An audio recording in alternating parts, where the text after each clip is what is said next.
औज़ु बिल्लाहि मिनश्शैतानिर्रजीम बिस्मिल्लाहिर्रहमानिर्रहीम। अहबाब, आपका दोस्त, आपका भाई हकीम अहमद रज़ा दीवान हाज़िर खिदमत है। दुआ है अल्लाह ताला हम सब को दीन और दुनिया की कामयाबियों से हमकिनार करे और बीमारों को अपने फजल व करम से शिफाए कुल्ली अता करें। अहबाब, एक ऐसा कभी फेल जो नौजवानों के अंदर अवाइल उम्री में, यानी कि स्टूडेंट लाइफ में, जिस वक्त आप यानी कि 6 या 7th क्लास में जाते हैं, तो इंसान की जो सोहबत होती है वो थोड़ी सी वसी होती है। तो अमूमन अक्सर लोगों को ये आदत दोस्तों से शुरू होती है, और वो जो फ़ेल कभी है वो हाथ का इस्तेमाल है। अब हाथ का इस्तेमाल जो है उसके मुख्तलिफ़ तरीके हैं। एक तो ये गैर शरई फ़ेल है, बल्कि मैं तो एक दफ़ा एक डॉक्टर साहब को सुन रहा था, वो कहते थे ये मुश्त धनी का कोई नुकसान नहीं, ये नहीं है, वो नहीं है। लेकिन एक कायदा कुलिया जो असूल है वो आप याद रखिएगा, जिस काम से शरीयत ने मना किया है उसमें इंसान के लिए भलाई कभी भी नहीं हो सकती।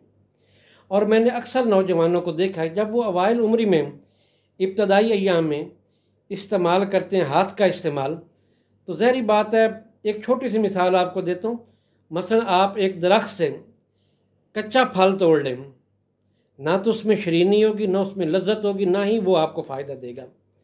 ठीक है, इसमें वक्ती तौर पे लज्जत ज़रूर है, इंसान लज्जत हासिल कर सकता है, लज्जत हासिल करने का सस्ता तरीन तरीका है। तो अवाइल उम्र होती है, क्योंकि वो शादी की एज तो नहीं होती। अमूमन ये है कि 14 साल से 12-13 साल 14 साल से यहाँ से ये काम शुरू होता है, और फिर वो बंदा चल सो चल ये हाथ का इस्तेमाल करता है। बल्कि बाज़ दफ़ा ऐसा होता है कि एक दिन में 2-2 3-3 मरतबा भी हाथ का इस्तेमाल करता है।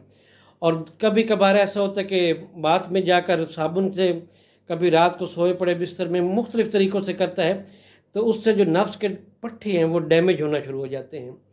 जो इंसान के अंदर हिस्स होती है वो तेज़ हो जाती है।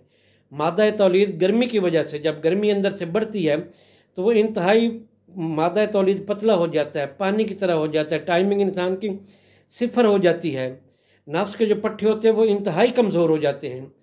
तो आज ऐसे लोगों के लिए मैं एक मुख्तसर सा नुस्खा पेश करता हूँ। सबसे पहली बात तो है कि एक छिटांक आपने रोगन कुंजद लेना है, जिसे आप तिलों का तेल भी कहते हैं। इसमें 6 ग्राम आपने रेगमाही डालनी है, 6 ग्राम आपने लौंग डालने हैं, 3 ग्राम आपने जायफल, 3 ग्राम आपने जावत्री डालनी है, और इनको आपने आग के ऊपर रख लेना है। जिस वक्त ये तमाम तर चीज़ें जल जाएँ, बल्कि ब्राउन हो जाए, तो आप इसे भून लें। जिस वक्त आप भून लेंगे, अब इसके अंदर आपने 1 ग्राम ज़ाफ़रान खरल करना है।